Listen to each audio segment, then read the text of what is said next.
उपसर्ग, समास और प्रत्यय। तो हम शब्द रचना क्या होता है? शब्द रचना होता है शब्दों की रचना। शब्द हमारे निर्धारित मूल शब्द होते हैं, निर्धारित होते हैं, जो पहले से ही होते हैं, पहले से ही निर्धारित होते हैं हमारे, जो पहले से, जैसे हमारी ये चौक है, इसका पहले से निर्धारित शब्द है, इसको चौक ही कहा जाता है। इसको हमारे ग्रीन बोर्ड कहा जाता है, तो यानी बोर्ड कहा जाता है, और green board, black board, white board.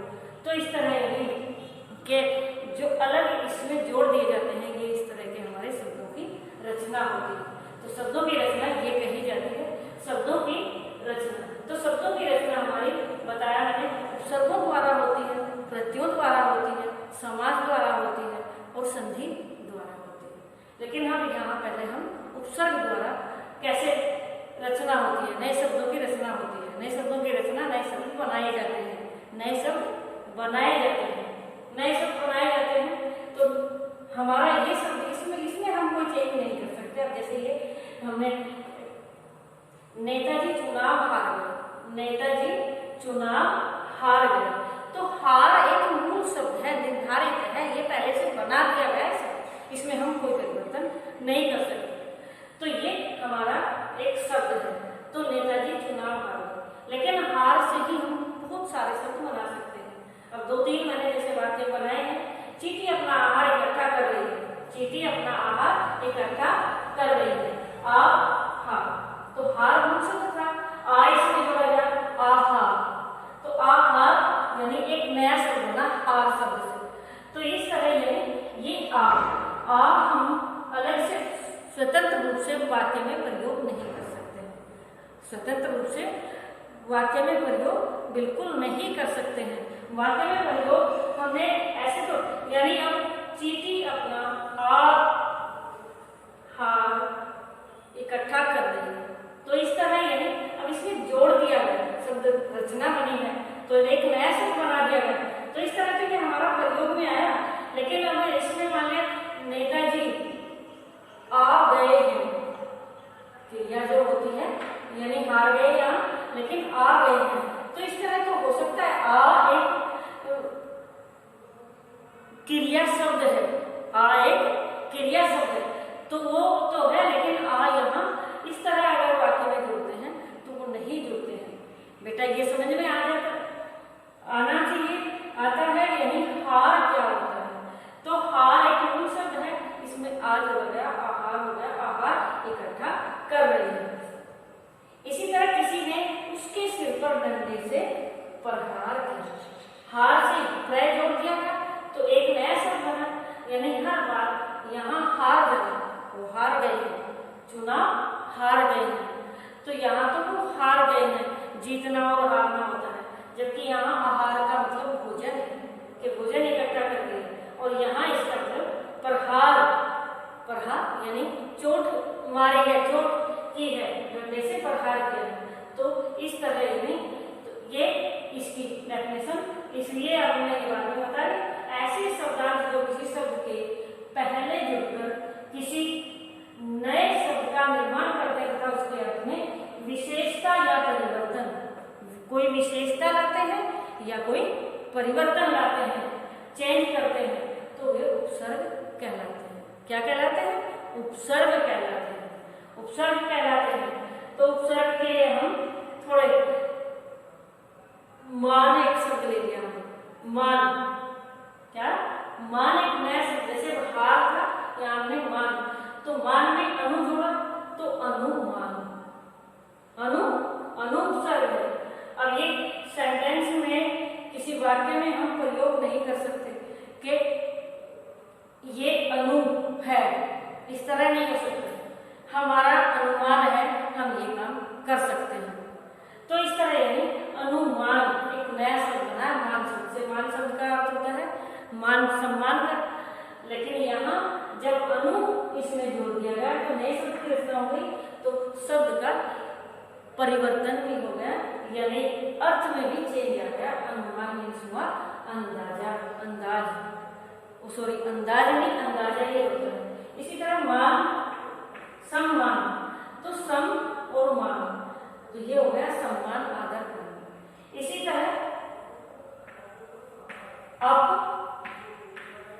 मान, अप प्लस मान, तो अपमान, सम्मान करना यानी किसी का आदर सत्कार करना, और अपमान में अप जोड़ दिया गया तो अपमान यानी तिरस्कार करना। अपमान क्या हुआ? तिरस्कार करना। तो इस तरह हमारे लिए नए नए शब्दों की रचना उपसर्गों के द्वारा, प्रत्ययों के द्वारा होती है।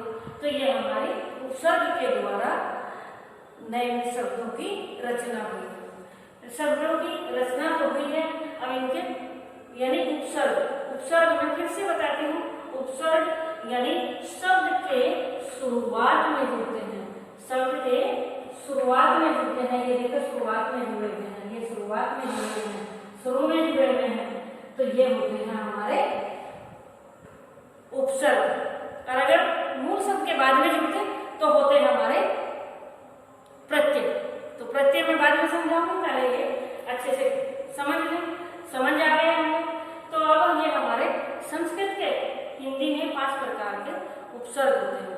हिंदी में हमारे उपसर्ग के भेद कितने हैं? 5 प्रकार के हैं। वैसे मुख्य 3 हैं, 3 होते हैं। संस्कृत के उपसर्ग, हिंदी के उपसर्ग, उर्दू के उपसर्ग। उर्दू के उपसर्ग या विदेशी उपसर्ग भी बोलते हैं। विदेशी में उर्दू और अंग्रेजी दोनों आ जाते हैं।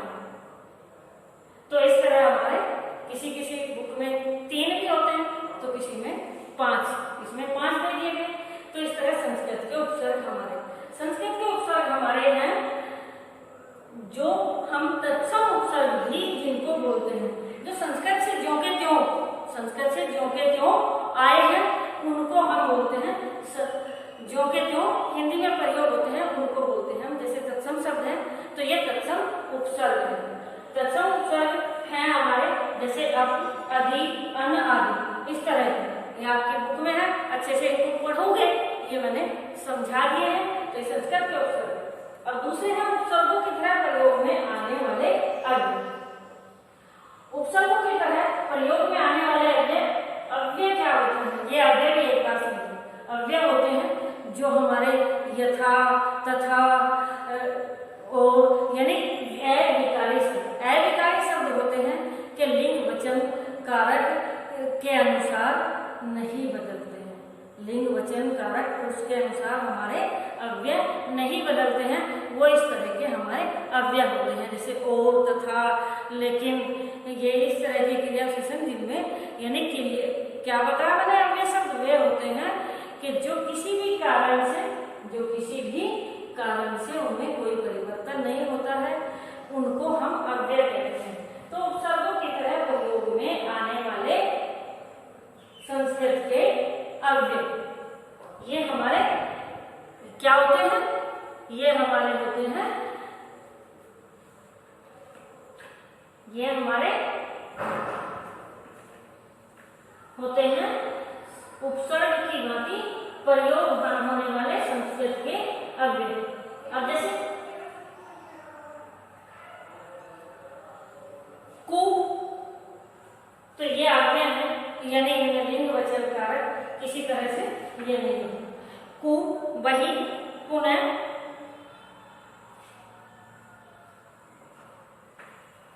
कु, वही, ये बहिष भी होता है, पुनः, ये हमारे संस्कृत यानी उपसर्गों की तरह प्रयोग में आने वाले संस्कृत के अव्यय हैं। और अब है हिंदी के उपसर्ग। हिंदी के उपसर्ग होते हैं हमारे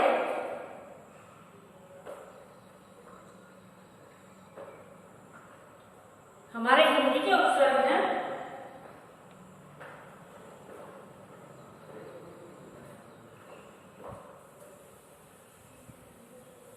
ये, समझ आ गया होगा, ये मैं बता देती हूँ। तो हिंदी के उपसर्ग हमारे क्या है, कैसे कि हिंदी के उपसर्ग हैं ये, जैसे अध,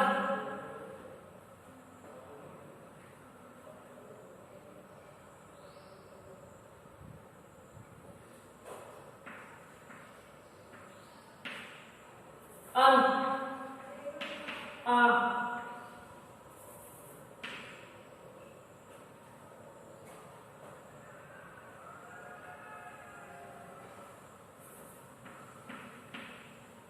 सम, ये हमारे हैं हिंदी के उपसर्ग। कहीं के उपसर्ग है, ये हमारे हैं हिंदी के उपसर्ग। हिंदी के उपसर्ग ये हमारे, तो इस तरह यानी अध, अध से बनाया, यानी इसमें हमें एक और विशेषता इसमें होती है कि अध खिला, अध खिला यानी खिला शब्द था, खिला हमारा शब्द था, अध इसमें लगा दिया, क्योंकि इन उपसर्ग की विशेषता एक यह भी होती है, एक ही उपसर्ग से, इसीलिए इनको उपसर्ग कहा गया है कि एक ही उपसर्ग से बहुत सारे शब्द बनाए जाते हैं, शब्दों की रचना होती है, इसीलिए इनको कहा गया उपसर्ग। क्योंकि एक नहीं, अब जैसे अध खिला, अध पका, आधा पका, अध कचरा, आधा कचरा जैसे बोलते हैं, तो इस तरह यानी कि अध खिला, अध पका, अध कचरा, अध मरा, आधा मरा, यानी अचेत जो होता है। तो इस तरह हमारे एक ही उपसर्ग से, एक ही उपसर्ग से कितने शब्द बने हैं, तो इसीलिए इनको उपसर्ग कहा गया। तो ये तो हुए हमारे अध से, ये कहीं से हुए, अध से हुए हैं। अब इससे अलग हमारे होते हैं अन, अन से, अन, एक तो अन ये होता है, एक अन ये होता है, तो इसमें भी थोड़ा अंतर होता है। तो अन, अन यानी अनपढ़, अनपढ़, तो ये हमारा अन उपसर्ग से नया शब्द है, नया शब्द है हमारा अनपढ़, अन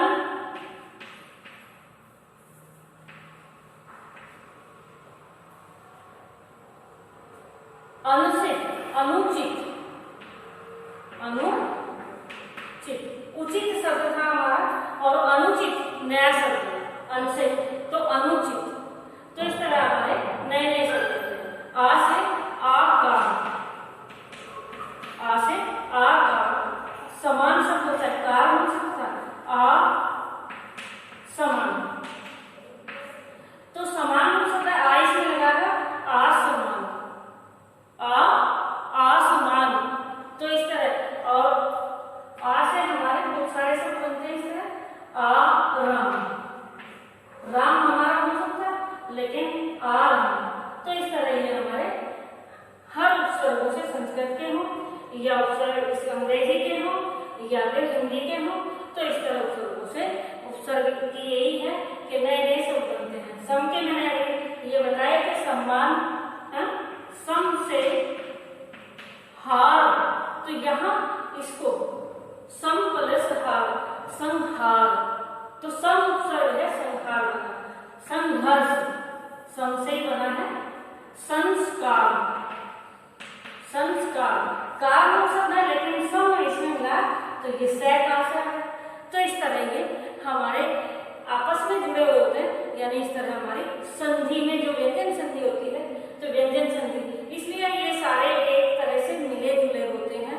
तो अगर संधि समझ में आ जाती है तो हम ये उपसर्ग भी समझ सकते हैं, उपसर्ग समझ में आता है तो हमारी संधि भी समझ में आती है, संधि और उपसर्ग समझ में आता है तो थोड़ा बहुत कहीं ना कहीं आपस में ये समास और प्रत्यय वगैरह, तो सारे इस तरह एक तरह से यानी एक ही इसमें शब्द रचना में आते हैं।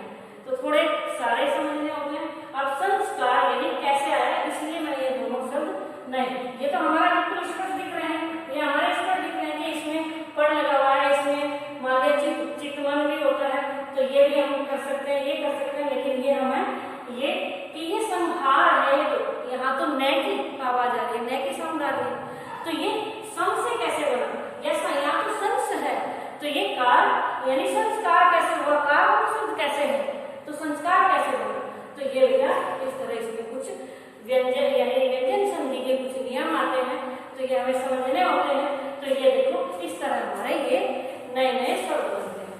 तो अगर इनको अच्छे से देखोगे, अच्छे से समझोगे, तो तभी ये समझ में आएंगे। तो यहाँ तक समझ में आ गए। अब इसके बाद अंग्रेजी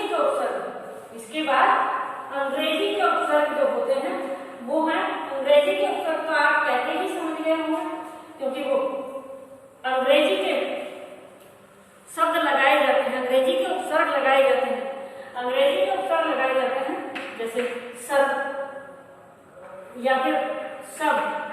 अब सब यानी सब इंस्पेक्टर, सब इंस्पेक्टर, तो ये सब इंस्पेक्टर, सब कोऑर्डिनेट, सब कोऑर्डिनेट, तो इस तरह यानी ये सब अंग्रेजी का उपसर्ग है, अंग्रेजी का क्या है उपसर्ग है, और इससे सब इंस्पेक्टर। तो ये 2-3 मैंने शब्द बनाए हैं, तो इस तरह यानी अंग्रेजी के उपसर्ग होते हैं।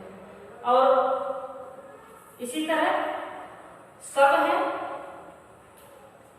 सब है, और इसके बाद यानी वाइस,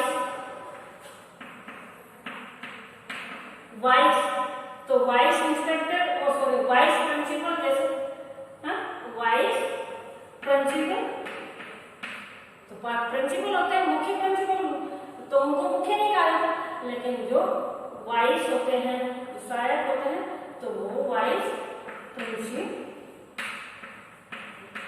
ये हमारे अंग्रेजी के उपसर्ग, विदेशी उपसर्ग इनको बोलते हैं। एक है उर्दू के उपसर्ग, क्या बचे हमारे उर्दू के उपसर्ग। उर्दू के उपसर्ग क्या है, जो उर्दू भाषा से आए हैं, उर्दू के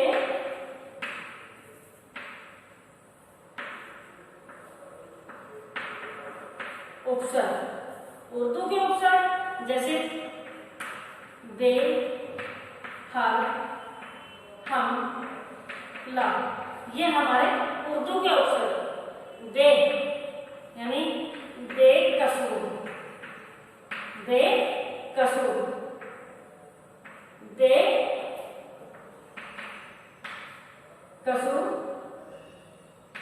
बेईमान, तो ईमान हो सकता है, तो इससे बेईमान।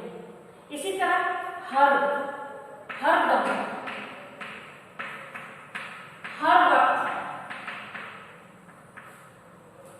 तो ये उर्दू के उपसर्ग। हम राज,